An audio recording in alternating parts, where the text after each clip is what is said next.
Hello, I'm Erik Welde, and in today's video I want to talk about how you can produce a good video when you interview somebody.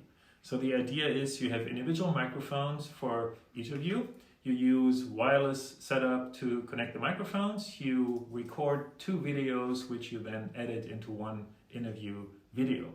So I recently did that in an interview that I had with one person, and we ended up with a good result. But there were some challenges along the way, and I want to walk you through those challenges and how you can create such a video yourself.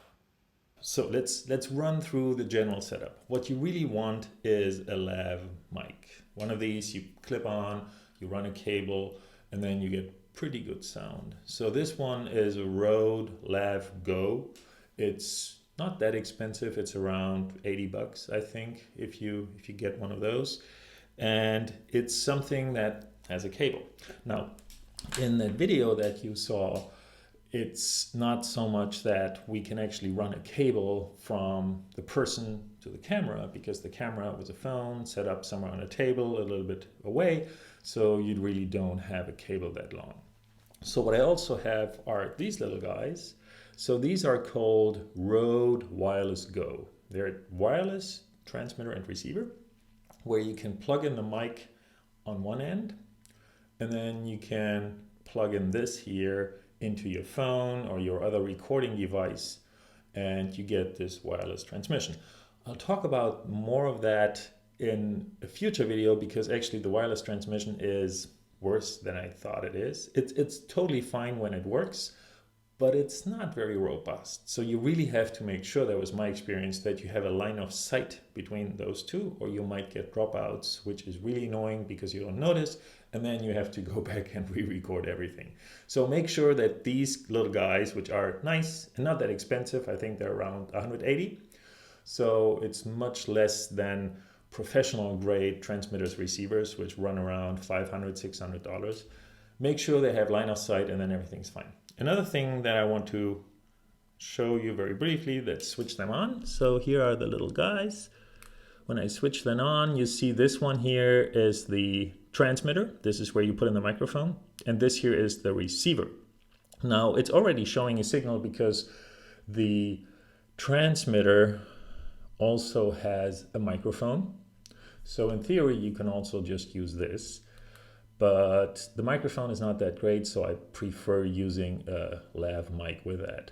Now, what you can see on the receiver is you can see the signal of me speaking. I always have to refresh so that the screen stays on. And what you can change here is it has a little button down there where you can change the sensitivity.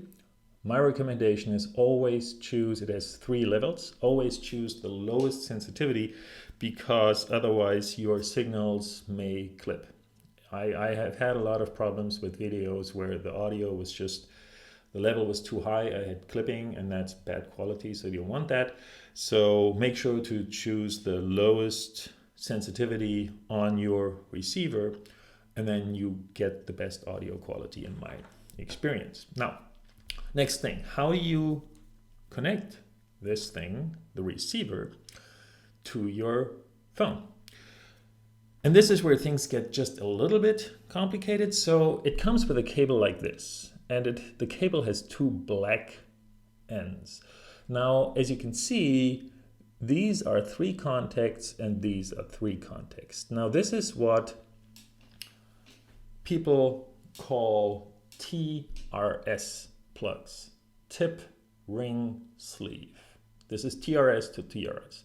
Now, this is what comes with a Rode Wireless Go.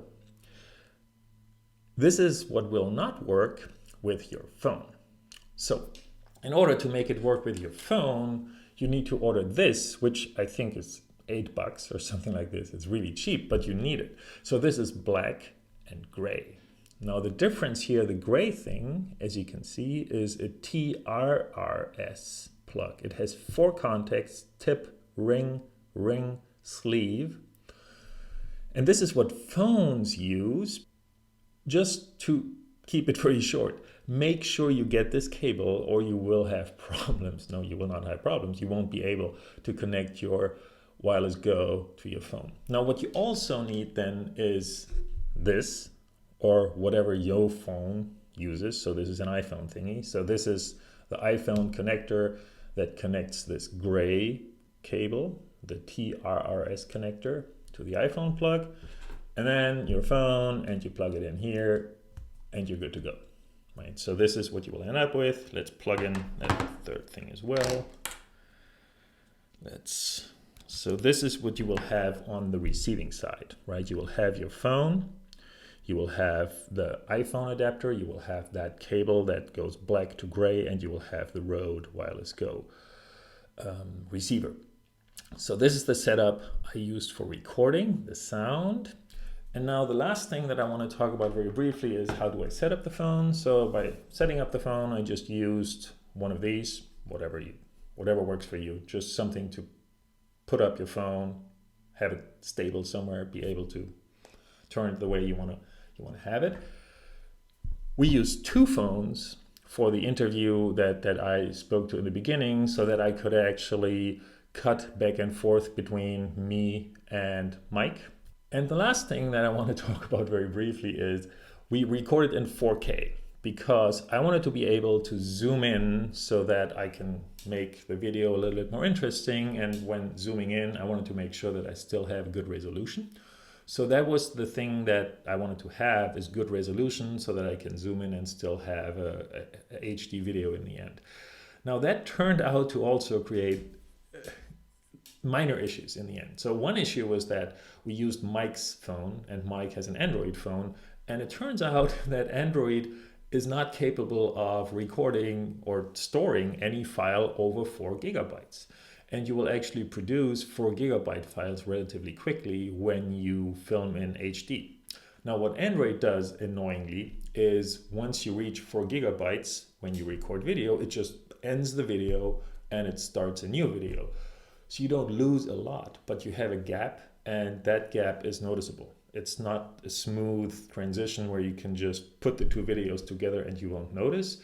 You will lose a little bit of time. So I would suggest trying to make sure that you know when this transition is happening. Then you have to figure out how long 4 gigabyte will actually last. For us, I think it was about maybe 10, 12 minutes, something like this. So if you're recording long video, you will run into this issue if you record on Android and you record 4K.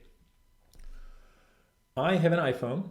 So iPhones are actually capable of handling files larger than 4 gigabytes. So my phone actually just recorded one big video, which is fine. But then it turned out that even though the phone can record that big file in just one file, Apple has not thought about how to transfer that. So AirDrop doesn't work. The image capture app on your Mac, where you can transfer when you plug your phone in, that app doesn't work. So I could not find a way how Apple allows you to transfer the file from your phone to your computer, where you then want to edit it. So I had to actually use a third-party app, which is called Simple Transfer. So Simple Transfer, I'm sure there's others. So Simple Transfer is what I ended up with. So it's an app that allows you to transfer a file from your phone to your computer. It's as simple as that. But it's better than any of the capabilities that Apple gives you, because it is able to handle files that are bigger than 4 gigabytes. So this is how I ended up with a couple of files, not just two, but more, because the Android phone was producing more than one file, right? But this is how I ended up with a couple of files on my computer. Then I used iMovie, which is the editing program that I use. I used iMovie to edit those. I was able to add those effects, zooming in, have picture-in-picture, have these things where I can just make the video a little bit more interesting than just having a static video of the two of us talking. So in summary, what we discussed, what you want to have is you want to have the lav microphone, that was ingredient number 1. You want to have wireless transmission, that was ingredient number 2. You want to have the TRS to TRRS cable to actually connect that to your phone, that is ingredient number 3. Then you need the phone connector, which is ingredient number 4. Then you need your phone on a mount, which is ingredient number 5. And finally, the ingredients 6, 7, and 8 were about setting your phone to 4K resolution when you record the video, and then making sure you get the video off the phone and you have some way of editing that video on your computer. So if you're interested in doing any of this, maybe this video here helped you a little bit. If you have any questions or feedback about the setup, let me know.